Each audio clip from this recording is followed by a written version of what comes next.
दरम्यान संजय दिना पाटलांच्या वक्तव्यावर उपमुख्यमंत्री एकनाथ शिंदे यांना सारवासारव करावी लागते।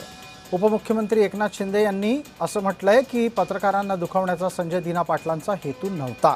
संजय दिना पाटलांच्या वक्तव्यावर हे वक्तव्य आपल्या पद्धतीने संजय दिना पाटलांची भूमिका सावरून घेण्यासाठी एकनाथ शिंदेंकडून करण्यात आल्याचं मुख्यमंत्री म्हणतात की ते माहिती घेऊन बोलतील।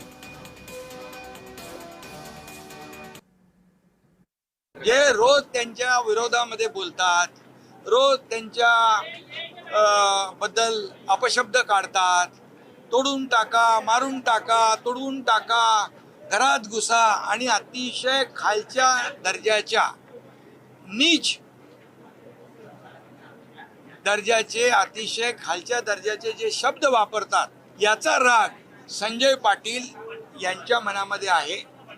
त्या पत्रकारांच्या बाबतीमध्ये त्यांच्या मनामध्ये कुठलाही राग नाही आणि पत्रकारांच्या बाबतीमध्ये अशा प्रकारचं वक्तव्य कधी आम्ही कोणी लोकप्रतिनिधींनी करूही नये।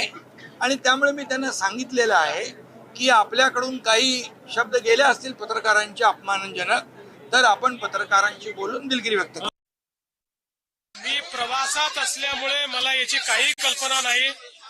सगळी माहिती घेऊनच याच्यावर बोलणं योग्य होईल। मी पहिले माहिती घेतो काय घडलंय।